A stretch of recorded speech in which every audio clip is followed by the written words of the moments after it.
कुरुक्षेत्र में संघ सम्मेलन का आयोजन किया गया। केंद्रीय मंत्री मनोहर लाल ने शिरकत की इस कार्यक्रम में। उत्तराखंड के सीएम पुष्कर सिंह धामी भी यहां मौजूद रहे, उनके साथ पहुंचे। मध्य प्रदेश के पर्यटन मंत्री धर्मेंद्र सिंह लोधी भी इस कार्यक्रम में पहुंचे। गीता मनीषी स्वामी, ज्ञानानंद जूना अखाड़े के महामंडलेश्वर स्वामी अवधेशानंद गिरी और साथी शंकराचार्य के साथ देश भर के कई जो संत है वो मुख्य मंच पर मौजूद रहे। उत्तराखंड के सीएम पुष्कर सिंह धामी ने कहा कि हमारी सरकार ने लव जिहाद, लैंड जिहाद और धर्मांतरण के खिलाफ कानून बनाया है। साथ ही मदरसा को बोर्ड खत्म करने का भी काम किया है। अब वहां स्कूली पाठ्यक्रम को लागू किया है। केंद्रीय मंत्री मनोहर लाल खट्टर ने मंच पर जेब से गीता जी निकाल दिखाई और इस दौरान स्वामी अवधेशानंद ने कहा कि हम किसी के धर्म ग्रंथों का अनादर नहीं करते हैं। गीता जी योग का मूल का ग्रंथ है जो कि प्रकृति, निजता और साथ ही भ्रम से हमें जोड़ता है।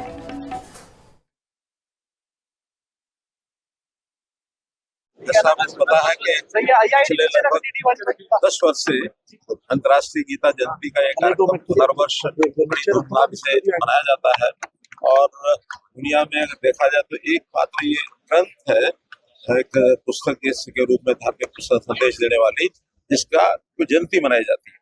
अन्यथा और ऐसा ग्रंथ नहीं है, लेकिन ये उत्तरोत्तर इसके कार्यक्रम की जो शोभा है वो बढ़ रही है। पहले केवल कुरुक्षेत्र में होता था, फिर पूरे हरियाणा भर में होने लगा, अब पूरे देश में भी होता है और साथ में अंतर्राष्ट्रीय स्तर पर भी बहुत देशों में।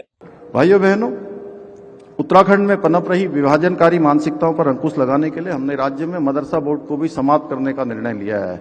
1 जुलाई 2026 के बाद राज्य के अंदर अब ऐसे मदरसे पूरी तरह से बंद हो जाएंगे जिनमें हमारे शिक्षा बोर्ड के द्वारा निर्धारित पाठ्यक्रम नहीं पढ़ाया जाएगा।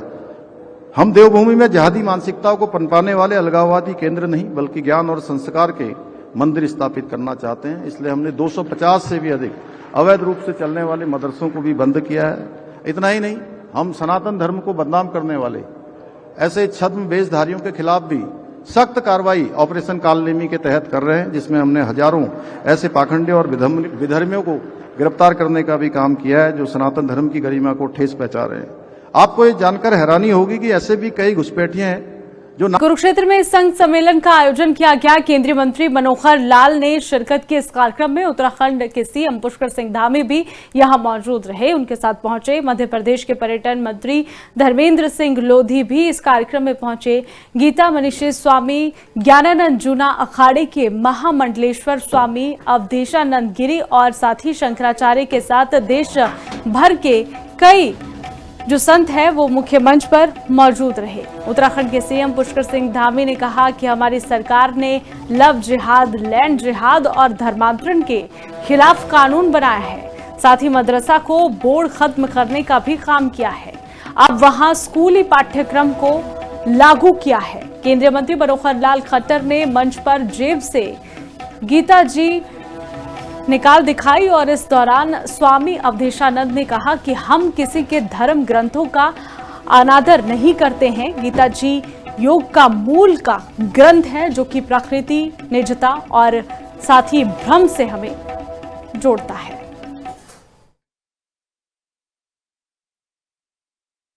पता है कि पिछले लगभग 10 वर्ष से अंतर्राष्ट्रीय गीता जयंती का एक कार्यक्रम हर वर्ष बड़ी धूमधाम से मनाया जाता है और दुनिया में अगर देखा जाए तो एकमात्र ये ग्रंथ है, एक पुस्तक के रूप में धार्मिक संदेश देने वाली, जिसका जयंती मनाई जाती है।